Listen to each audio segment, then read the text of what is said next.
Craig Morrison, I'm the executive producer and game director on Age of Conan. And what we're looking at today is some gameplay exclusive from the new expansion that's coming out very shortly, The Rise of the Godslayer. And what we wanted to do is show some of the cool and interactive gameplay elements that are going to come to life in the instanced encounters that players will get to play through in Rise of the Godslayer. So here we're in the Cestial Necropolis, which is one of the dungeon instances based off Karakorum, which is kind of a craterous region in the middle of Kitai where an ancient evil is slowly seeping into the world. And the players are investigating this crater. And what we've challenged the game designers to do is trying to find some really interesting gameplay elements. So what you can see here is the players have reached a chasm and they see some buttons on the ground with icons on them. And they can also see some NPCs on the other side that are using the in-game emotes, the animation system.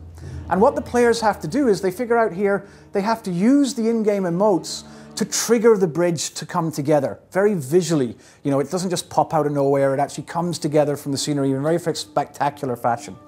And what they then find is, though, if they step off the buttons, the bridge disappears.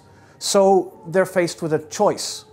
The players have to really try and figure out how best to cross this bridge. So what they figure out, they have to leave 3 of their team on the other side so that the other 3 can go across and try and get those NPCs off of the pads on the other side so that they can activate the bridge from the other side and bring their friends across so that everyone can proceed. And this gameplay isn't just about the context of this one individual puzzle. What we've tried to do with the content in Rise of the Godslayer, particularly in the dungeons, is give the players, kind of teach them about the mechanics as we go through. A lot of the times in MMOs, you find that the boss encounters these days, they're getting very complex. And likewise, we try and make very complex and interesting encounters at the ends of dungeons. But often you find they're very kind of arbitrarily placed at the end of the dungeon. And the only way for the players to be able to combat the bosses is trial and error. You know, you go in and then you fail, and you go back and you've learned a little something and you do some more. Here, we're actually using mechanics that they're going to have to use in the final encounter throughout the course of the instance. So the player is being given visual cues and visual lessons about what they can come to expect when they face the final boss. So here, for example, you can see our intrepid group have kind of reached the doors of the final boss, and now they've figured out these pads and what the icons on them represent, so they know that they use the emote system. You can see one of the guys is going to go down into his kind of meditation pose, and that's what activates that pad. And then the other guy, I think he's actually going to cry. And I think this is the first time in MMO game systems where we've actually used the animation system. The emotes that players can do actually triggers gameplay. And we do this quite a lot through the course of the expansion. There's various instances where the emote system actually comes into play. But in this case, you can see them here activating the other side of the door to allow their 2 team members through. And the boss is up on that platform behind them, waiting to start. And when the boss starts the encounter, he's going to use these mechanics that the players have learnt in the course of the encounter. So here you can see he actually goes and he does an emote, and he activates one of the pillars around the room. And a guardian spawns that protects that pillar. So if the players manage to kill the guardian, they're able to remove the force field that activates another of these pads. So if they've been watching the boss, they know which emote they have to do to activate the pillar. And it comes down very spectacularly, lines up so they can climb up to the pillar. It's not just like a teleport. You know, it's something visual that the players can engage with. And they can fight the boss for a time at the top of the platform. But then as any MMO player knows, when things glow red and start to come down from the ceiling, it's probably a bad sign. And then they get expelled off the top of the platform, and the boss goes and he does the next emotion in the link, and the players have to keep following this.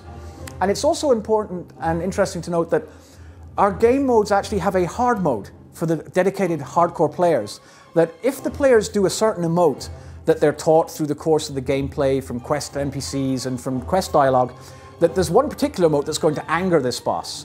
And if they do that, they actually activate all 6 pillars at once, all 6 guardians, and have to deal with the boss at the same time.